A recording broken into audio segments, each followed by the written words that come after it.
And I trust in the cities, urban forest can be and should be regarded as health promoting settings. That is what I'm going to talk about today. I'm still waiting for the sharing of my PPT. Ma non si vede? Ops, scusate, colpa mia.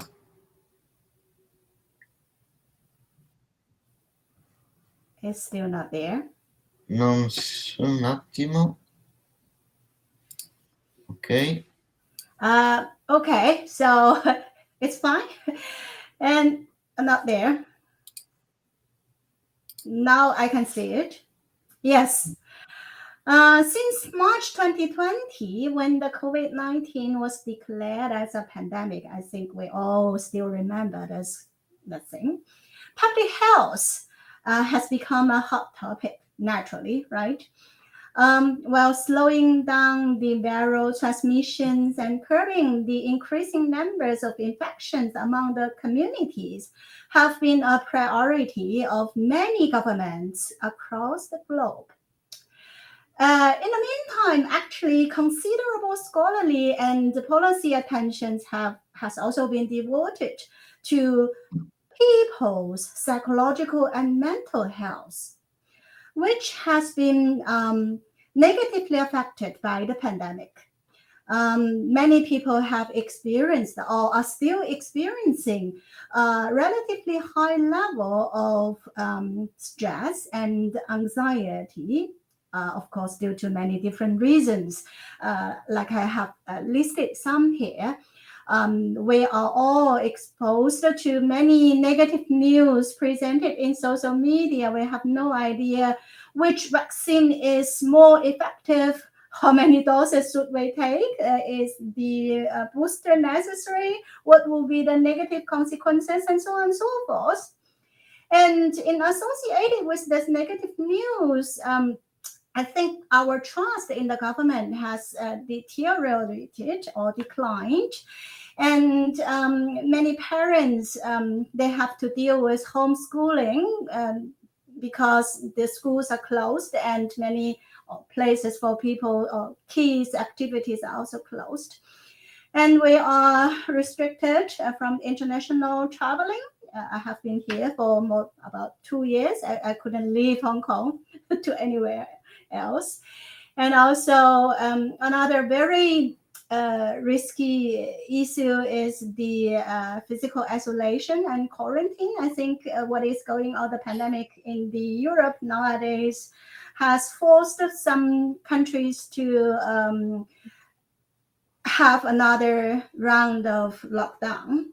So basically, and also another region is the economic recession and so on and so forth. I think for many families, we are facing income losses. Maybe we can move to the next one.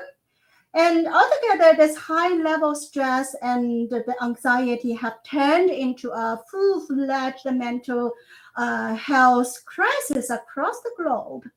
As you can see from this diagram, a nationwide survey in the US has showed that actually the pandemic causes a spike in the anxiety and depression. You can see this comparison of the symptom and anxiety and so on and so forth. Between 2020 and 2019, there is a huge increase. In this situation, maybe we can move to the next one. So in this situation, people naturally seek ways to reduce their mental stress and anxiety. And during the pandemic, we have already experienced, many cities have already limited the use of public facilities like the restaurants, bars, theaters. They are still closed in Hong Kong, and shopping centers, gyms, and so on and so forth.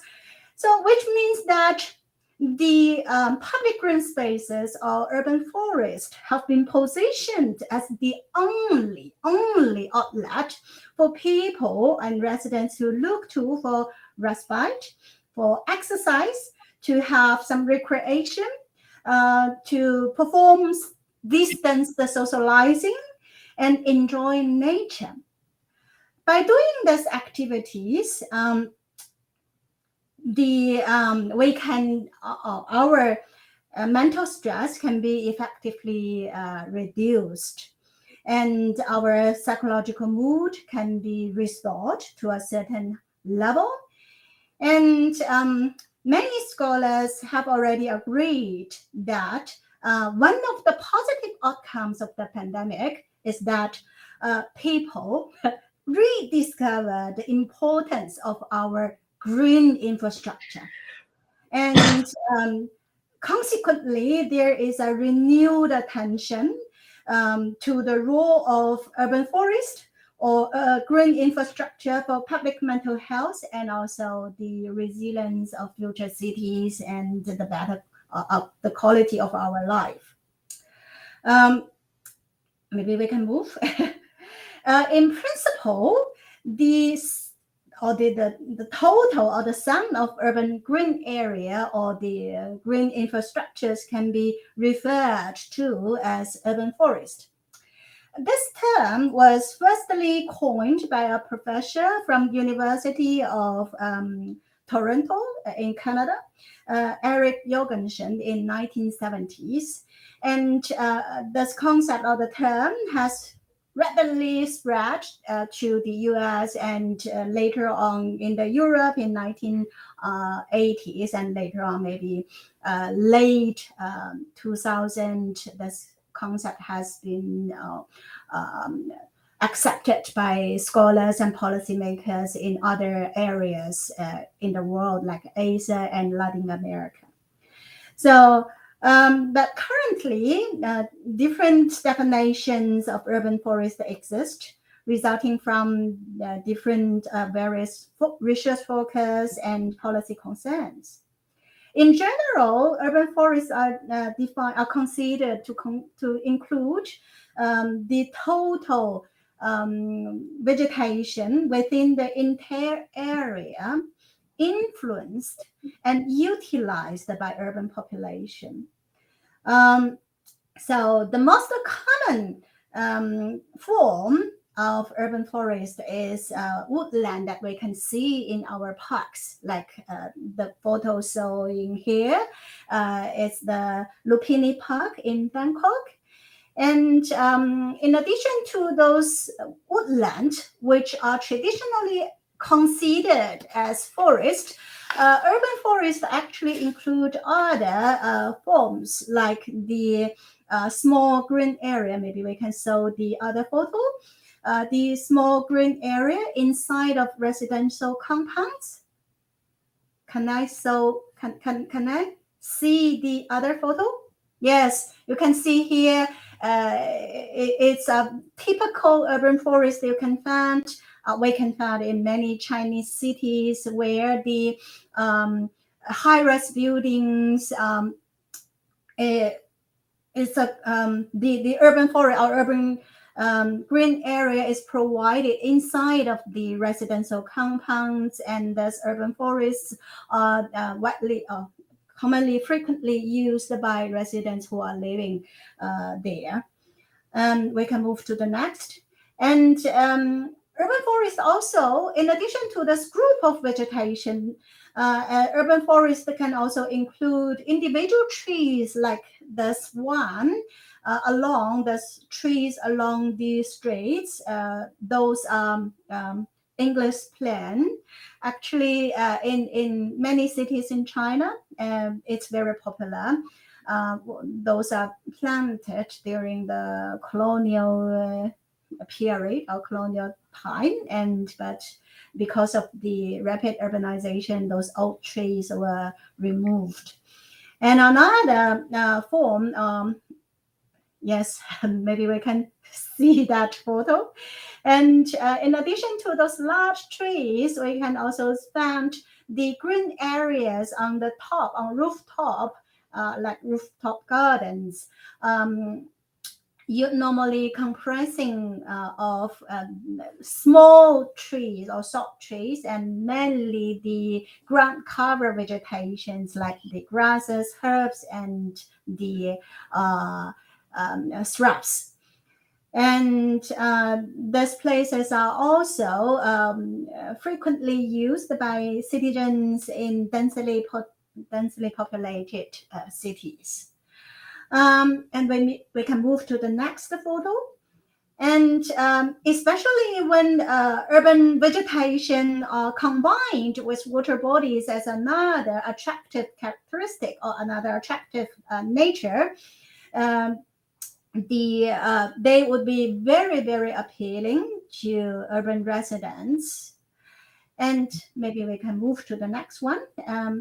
Every day, urban forest and urban trees play very important role in our lives, affecting the quality of our life and the resilience of cities via the provision of long list of benefit. Can we click again? So next. Oh, yes. And you see a group of scholars from the UK published a paper. It's a review of the contribution of green infrastructure to enhancing urban resilience. And you can see, maybe we can click again. A wide range of benefit can be derived from urban forest. I don't want to read through this list, but you can see including the water management or river management and air quality improvement and the biodiversity enhancement, aesthetics.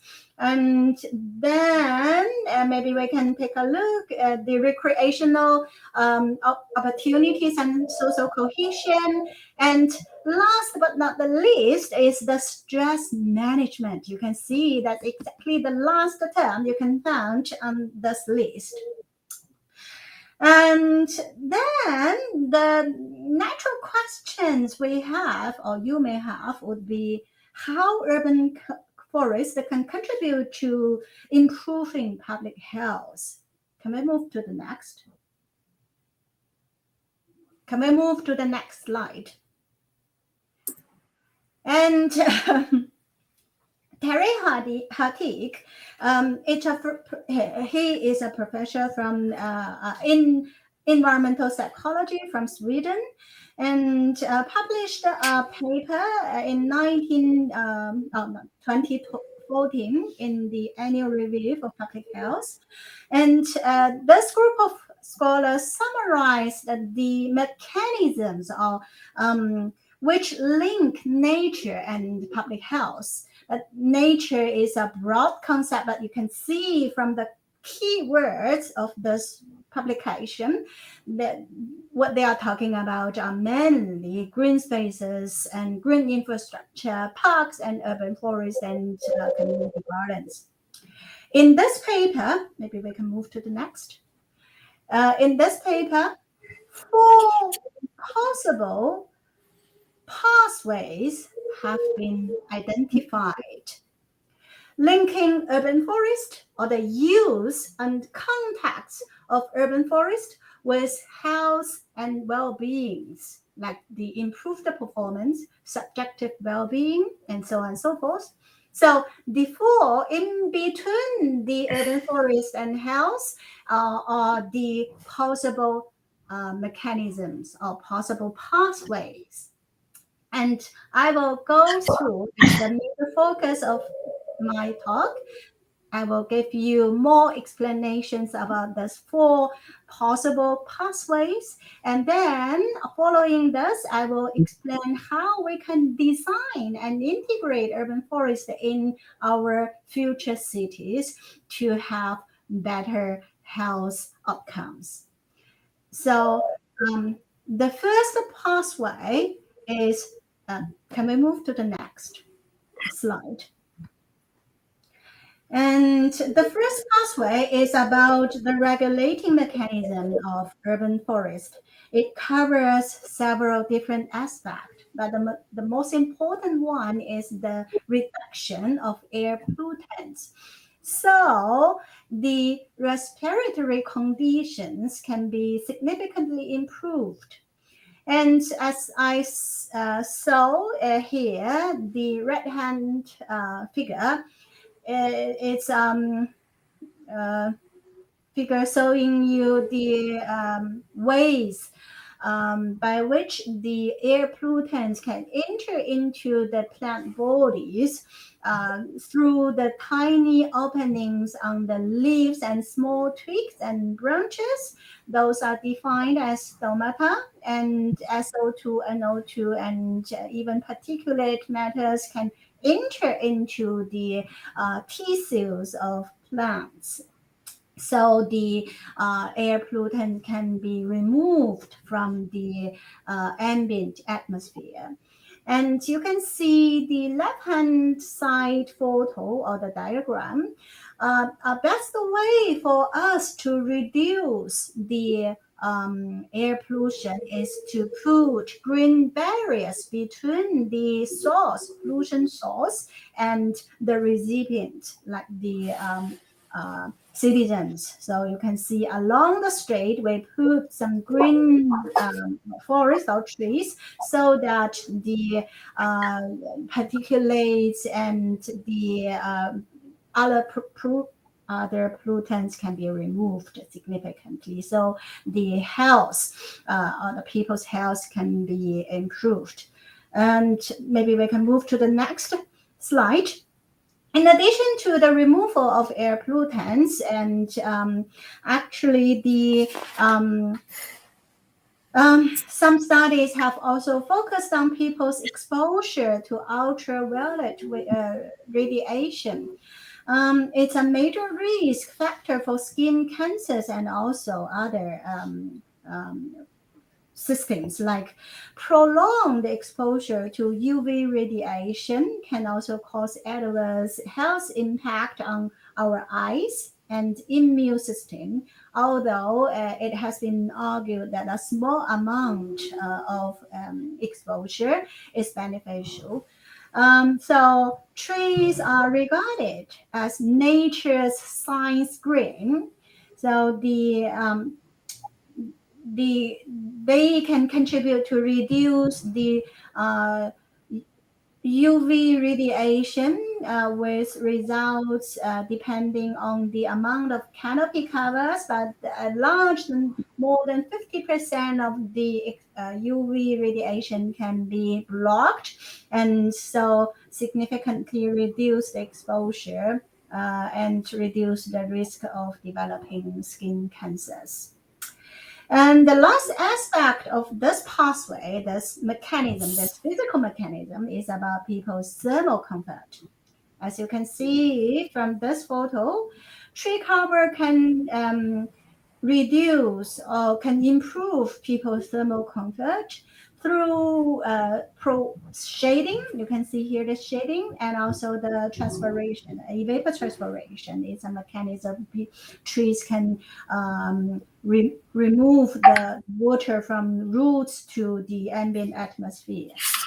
And so studies, empirical studies in this subdomain usually include many field measurements of air temperature, humidity, wind speed, and those factors will be all affected by the existence of trees or urban forest. And through influencing air temperature and mitigating urban heat island effect, urban forests can affect people comfort and health, or thermal comfort and health. Overall, trees or urban forests are found to help improve thermal comfort in outdoor spaces, reduce the risk of health or heat-related morbidity and mortality. Um, can we move to the second pathway? So the second pathway actually pertains to the actual physical use of urban forest. You can just try to recall last time when you visit urban parks or a small green area, what did you do, right? In general, urban forests serve as pooling factor, attracting residents who are living around that green area to pay a visit and undertake many physical activities like walking, running, cycling, or maybe just spending some leisure time with your kids and families. So the existence of urban forest could encourage, you can see here, the availability of urban forest within walking distance could encourage higher levels of physical activities for all age group, from kids to elderly. And many studies have also found that tree-lined routes or roads can offer some additional motivation for people to walk instead of using cars. In comparison with non-tree routes without trees. And we all know that the physical activities can increase fitness, people's performance, self confidence, and self confirmation. So, in this sense, the physical activities can reduce people's depression, improve people's mental health. More importantly, you can see the last point here.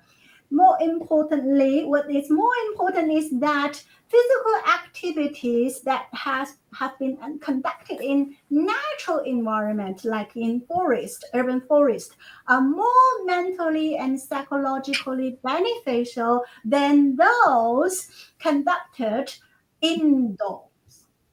So if you go to gym, of course, I think you also enjoy it, but the physical activities like running in a park offers more benefits to your mental status.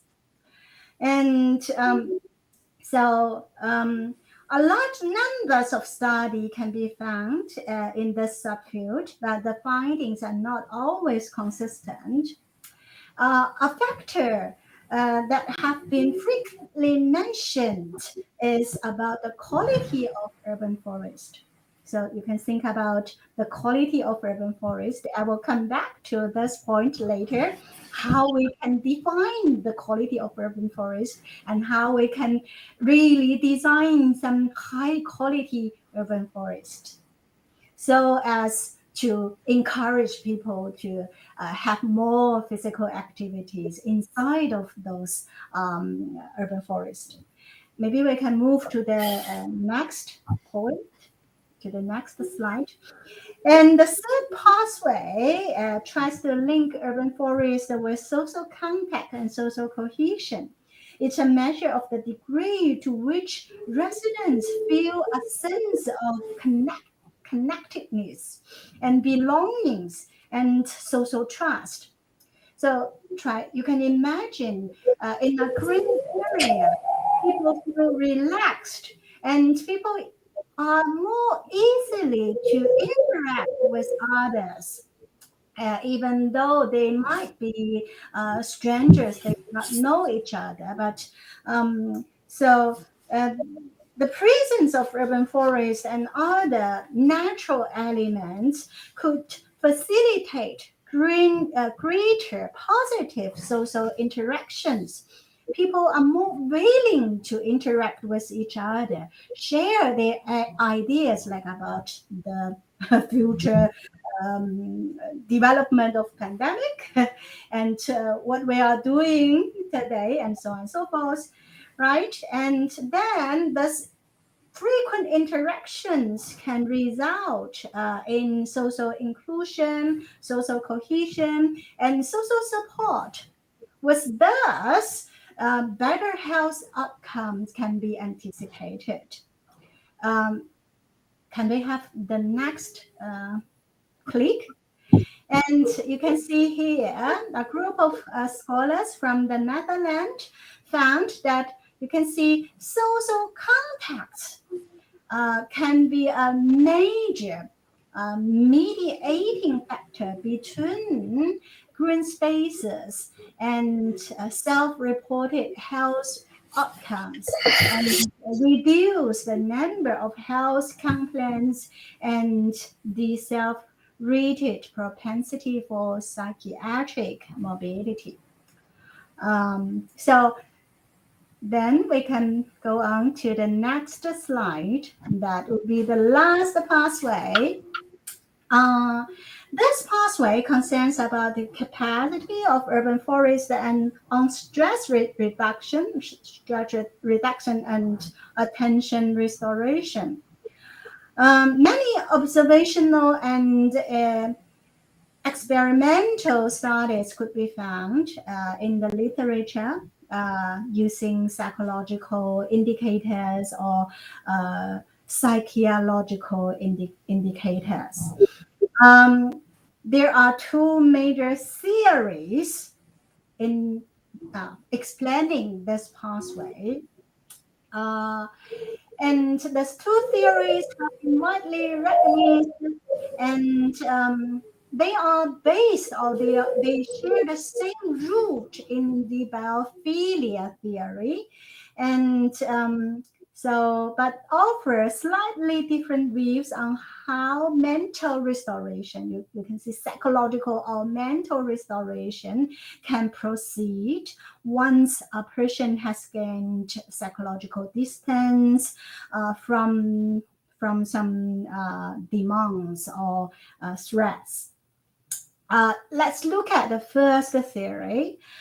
This one was proposed by Ulrich in 1991. It's called stress recovery theory. This theory suggests that in comparison with our daily routines, we need to work, we need to take care of our kids, the other family members. So normally these daily routines will require constant concentration, high concentration. And then in exposure to urban forest or other forms of urban nature could elicit feelings, very soft feelings, and some mild to moderate interest. Instead of demand, we can enjoy some pleasantness and calmness. So this can help us to reduce or to improve our mental attention restoration and improve our mental health. So the next theory, can we move to the next slide? The next theory is defined as attention restoration theory. So they published, those two scholars published a book in 1989. So in principle, they postulate that urban forest possess or have four key properties that can characterize restorative settings. So which means that urban forests own four characteristics that can help us to restore our mental health or our attention. So here I list those four characteristics. The first one is being away. It's quite similar to the other theory that would be the attention. That would be the stress recovery theory. So when you are exposed to urban forest, then you feel you are in another different site. So people may feel psychologically detached from the daily routines and their worries. So, like if we are worrying about COVID-19 or my job security and so on and so forth, when we visit urban forest, then we feel detached from our worries. So that's the first feature. And the second feature is defined as soft fascination. So it is intended as the capacity of urban forest to elicit the individual's attention because of its nice visual quality and acoustic quality without much mental effort. So we do not need to use a lot of effort. We can feel attracted by the nature. So that's the soft fascination. The next characteristic is defined as extent. So it implies the properties of coherence among the environmental or landscape elements and scope in the environment or in the urban forest, which is extended enough to engage our mind and make us feeling comfortable and feel at ease. That's why I think the size of urban forests does matter, because we need to have a certain extent, then we feel more comfortable. And the last characteristic to define the restorative setting is the um, compatibility. So we naturally feel compatible with the natural areas or natural environment. Um, because our needs for the soft green or soft texture offered by urban forest and our inclinations and our intentions. So altogether, urban forest can significantly improve public mental health and restore our mental stress. Can we move to the next slide? And many studies have set out to test the strengths of evidence of particular mechanism, like the four pathways, which one is more important than the others. So, for example, here I list an example, the recreational physical activities in the natural environment in the UK, in England. And based on the study, BBC News published that green spaces worth more than 2.2 billion pounds to public health management in the whole England. So you can see here that the study tested the functionality of physical activities afforded by green spaces or urban forest. However, it's unlikely that a single mechanism or single pathway is sufficient enough. It's likely that the relative importance of mechanisms is different from for different health outcomes. Can we move to the next slide? And the relationship. Can we move to the next one? And sorry, okay.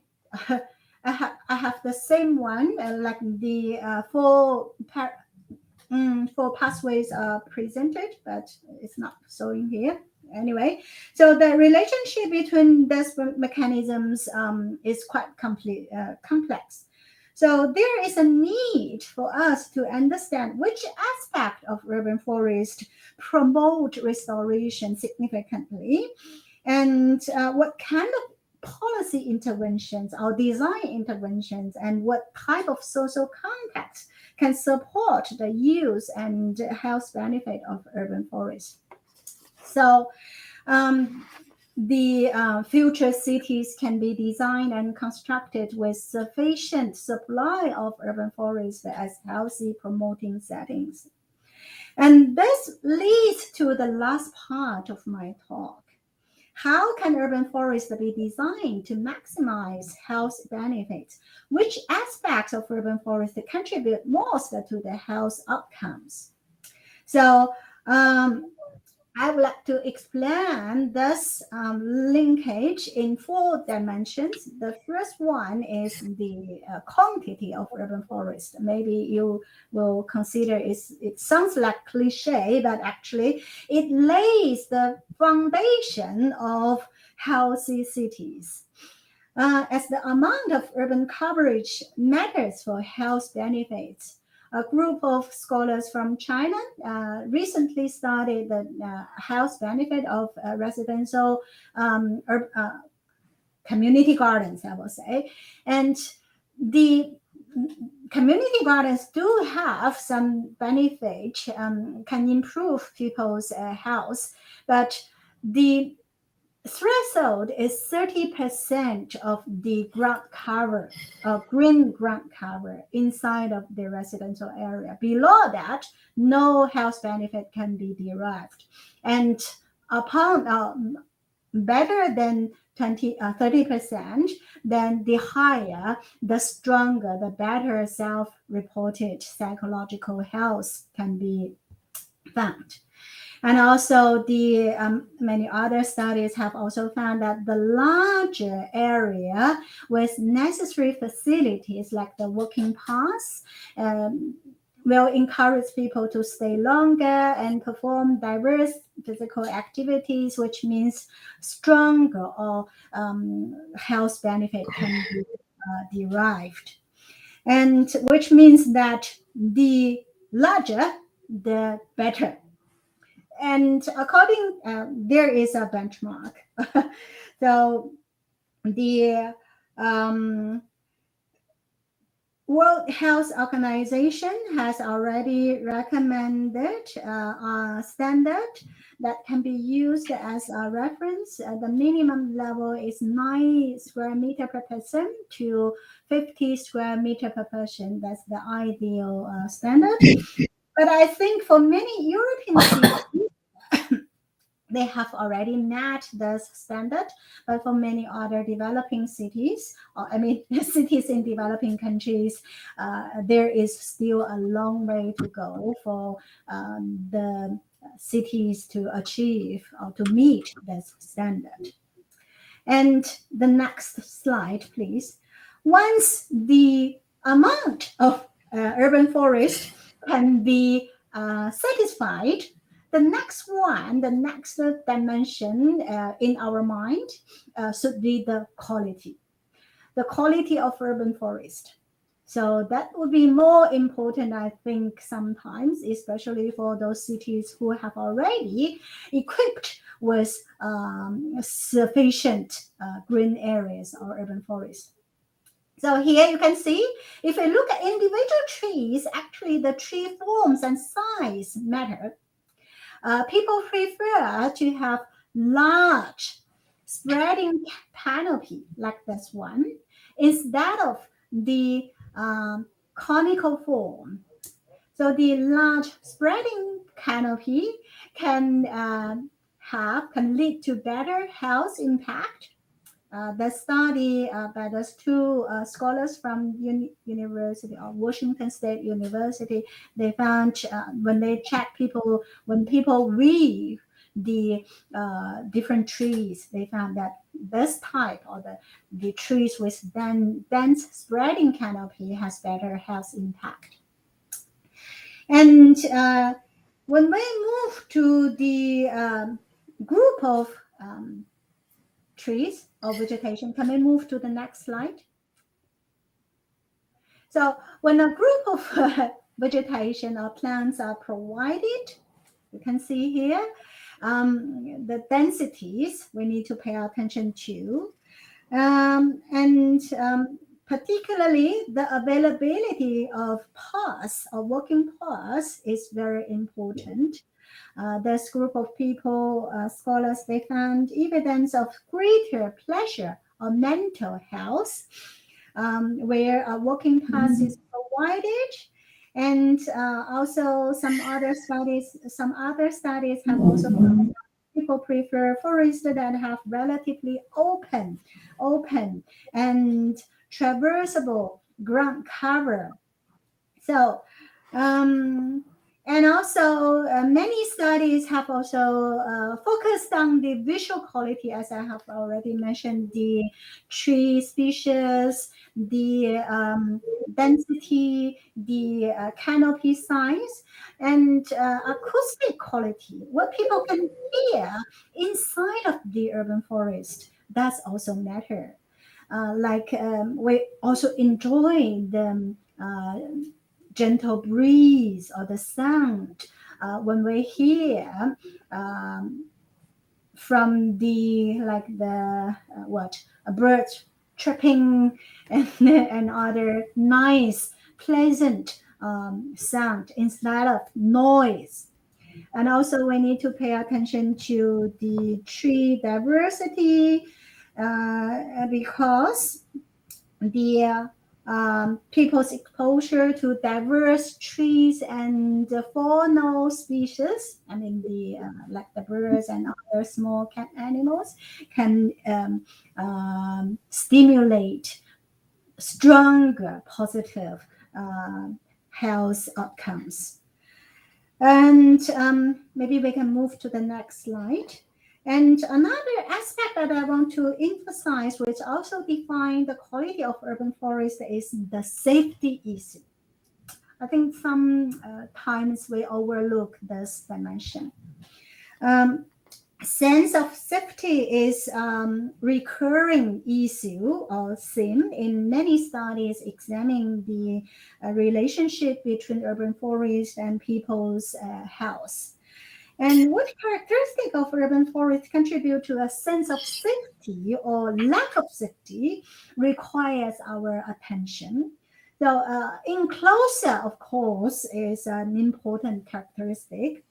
It was found that densely wooded paths, narrow paths, and with overhanging trees that set off sunlight will generate greater anxiety and a sense of lack of safety.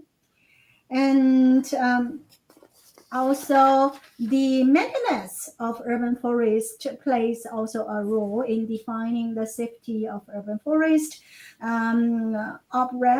She is a British scholar, has found that we need to constantly remove the rubbish, improve the lighting, and cut the back shrub and trees and clear the walking paths. And then the users of urban forest can have a better sense of safety. And but of course, this feeling of safety is not only related to the physical characteristics of urban forest. Culture factors should also be considered when we try to design urban forest or urban green spaces. Can we move to the next one? The third dimension is accessibility. And actually the use level is higher when an urban forest is more close. So we need to put urban forests or urban trees close to people. So you can, if you can refer to this report published by World Health Organization. There is a rule of thumb. Urban forests should be able to access urban forests at least 1.5 to 1 hectare within 30 meters linear distance. The 30 meter means about 5 minutes walking, so from their home. So basically we need to place urban forest close to where people live. And maybe we can move to the next slide. I give you an example. It's a new, that's the latest design from Barcelona. I don't know whether you know it or not, but try to check its website. And this actually is located, the site is within the city center of Barcelona. And this new plan will cover altogether 21 street, and with a lot of neighborhood. And according to the new design, 21 new plaza at the intersection like this one. I don't know whether you can see my mouse. And in those places will be installed, and the more than 80% of the street you can see here will be shaded by trees. So it's a very nice example of the new urban green spaces design. And maybe we can move to the next one. The last dimension, you see them. We are moving to the end. The last dimension is equity. I think it's a very important social factor we need to pay attention to. So because most of the time the availability of green spaces differs, not always consistent across the city. So rich people or affluence allow people to buy home in places that have more green areas and access to nature, and less air pollution and more spaces for physical activities. And if someone has less access to local park, garden, and other places, they are far less likely to gain the benefit of green spaces or urban forests. So basically, you can see a comparison between the two photos. Rich people, of course, they can afford for better green area urban forest, but minority groups or less privileged groups, they may not be able to enjoy the green spaces, and their mental health, their physical health will be significantly affected. Can we move to the next slide?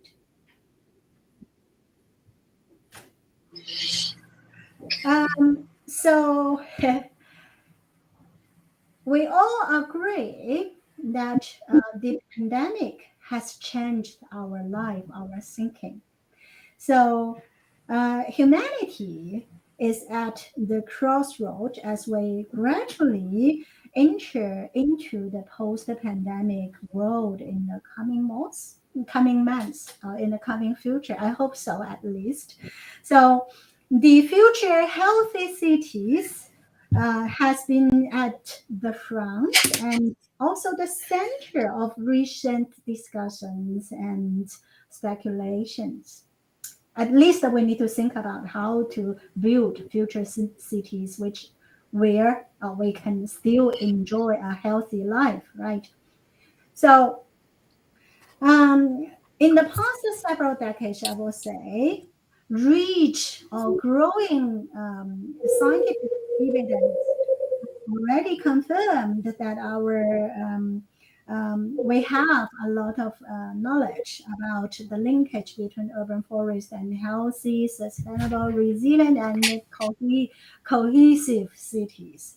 So we have strong knowledge base, but of course, we still need to enhance this knowledge base because those evidence are still fragmented, and we need to consider when we try to design the urban forest, we need to consider the complexity between the urban forest and the interaction between the urban forest and the potential pathways and the health outcomes.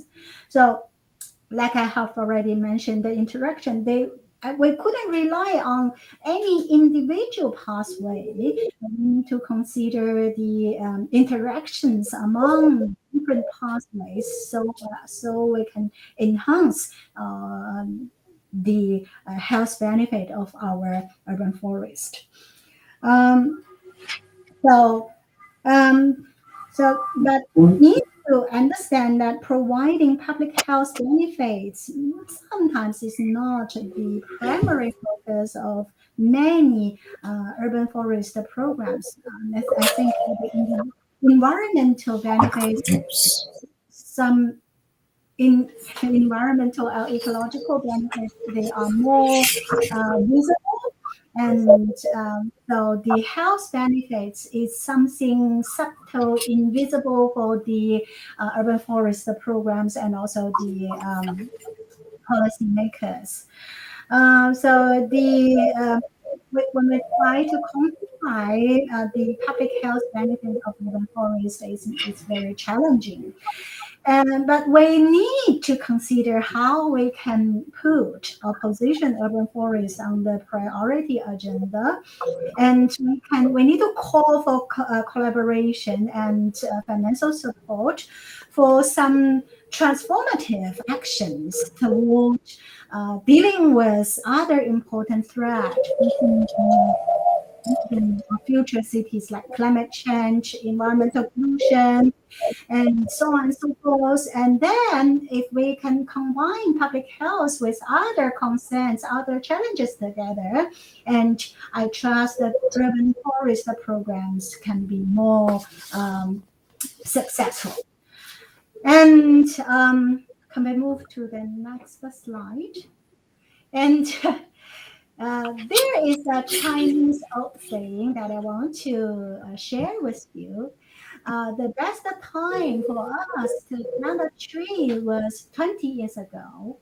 So then we can enjoy the benefit of our trees already. But the second best time is right now. So today, actions are for the benefits of future residents in our future cities. And I do hope that we can grasp this opportunity to build that better as we navigate the COVID-19.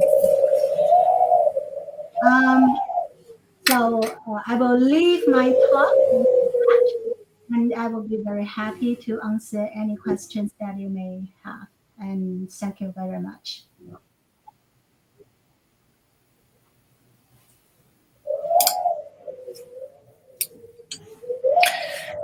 Wendy, davvero grazie per questa tua veramente molto molto interessante e bellissima presentazione sull'importanza delle forestazione urbana, dei boschi urbani per la salute, perché non solo ci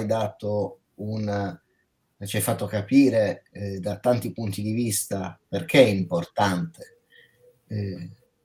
pianificare e utilizzare i boschi urbani, ma hai dato anche delle indicazioni molto concrete su come questo debba essere fatto.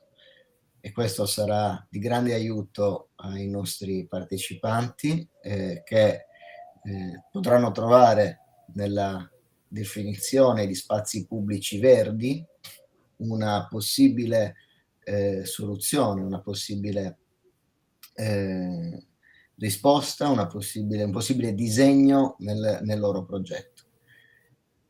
Avendo le tue indicazioni sarà per loro molto più facile immaginare questo tipo di spazi, disegnarli, progettarli, non solo non solo per l'esercitazione, ma anche per il loro futuro di progettisti, il loro futuro di cittadini più consapevoli. Se c'è qualche domanda da parte del pubblico, Michele, mi fai sapere se nella chat ci sono molti complimenti per la tua presentazione, intanto te li Sono in italiano. Thank you so much. Even though I couldn't see them, but Al momento, I enjoy talking with you. And al momento do nessuna hope mano that alzata. I can join you in Italy. Actually, I like Italy very much.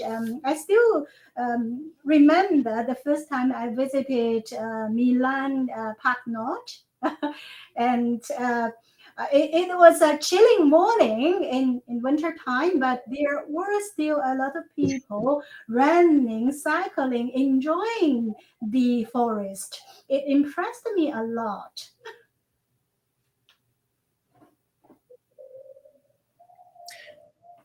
Ecco, c'è una domanda per te. Allora, la domanda è se pensi che sia utile considerare l'indice di comfort termico generalmente usato per gli edifici, all'interno degli edifici, anche per le aree esterne. In particolare... Could you please repeat? Internal green spaces, right? L'indice di comfort termico usato per gli edifici. Usare questo indice anche per le aree esterne. E la domanda continua come... So thank you for your question. Yes, and now I can understand. I think there are some thermal indicators that are widely used or accepted for evaluating indoor thermal comfort. And actually for the outdoor thermal comfort, there are at least two models and two indicators that link the outdoor environment, like the air temperature, the humidity, the wind speed with people's subjective thermal comfort. So if you need this information, I can definitely provide this information to you later to let you know which model is applicable and what indicators are available. So my research mainly focus on the outdoor environment, and not much about indoor environment, even though indoor greening has already increasing, especially in Hong Kong and many cities in China, because we do not own a lot of outdoor spaces. So that's why people rely on indoor greening to improve their mental and psychological mood.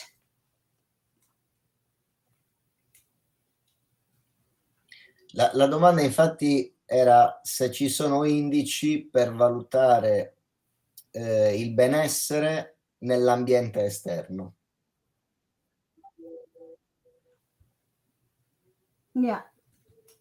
Yes. I think the well-being, yes, it's a quite broad concept, I will say. And normally we use a social surveys, use questionnaire to solicit respondents' subjective life satisfaction.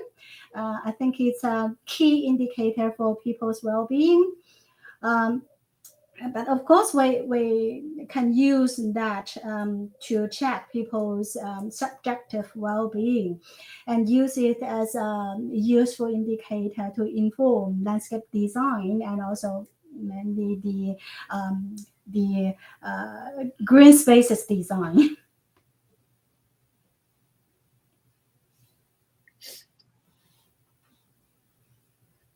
Ok, c'è qualche altra domanda?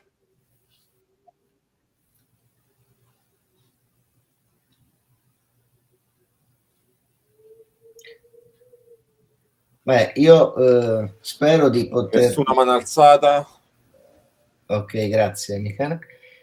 Io spero di poterti invitare l'anno prossimo in presenza e che il periodo pandemico sia finito e quindi di poterti avere con noi dal vivo a Cagliari, magari d'estate, non d'inverno. Per godere... Thank you so much. I will be very happy to visit you all, and like I have already mentioned, Italy is one of my favorite countries. So I look forward to visiting all of you in the next summer. I finger crossed for a good speriamo. future. E così potrai vedere i nostri spazi aperti, perché ci sono molte esperienze Yeah. che molti progetti da questo punto di vista che la nostra città sta portando avanti. Quindi potrebbe essere anche interessante visitarli, farteli vedere e con questa occasione, insomma, poterti ospitare, sperando che l'anno prossimo la scuola sia in presenza e non più solo online, e che questa pandemia sia finita. Io ti ringrazio veramente molto Thank you. del tuo contributo. It's a great pleasure. Metteremo, se sei d'accordo, la tua presentazione a disposizione dei partecipanti. Se vuoi mandare quella aggiornata, poi chiaramente mandacela tranquillamente, così mettiamo quella aggiornata. Se avrai piacere ovviamente di partecipare agli altri webinar, saremo felici di averti con noi, o anche ai laboratori se avessi tempo. Certo, con il fuso orario non è semplice. Okay, I will check. Let me check my schedule and try my best to join some interesting talks. Actually, I'm quite interested in those other talks available for this interesting school, and I'm sure you are doing wonderful job training our future designers and scholars. And I hope that we all can learn a lot from this wonderful school. Benissimo, ti ringrazio ancora, quindi do appuntamento a tutti alle 13, ora italiana.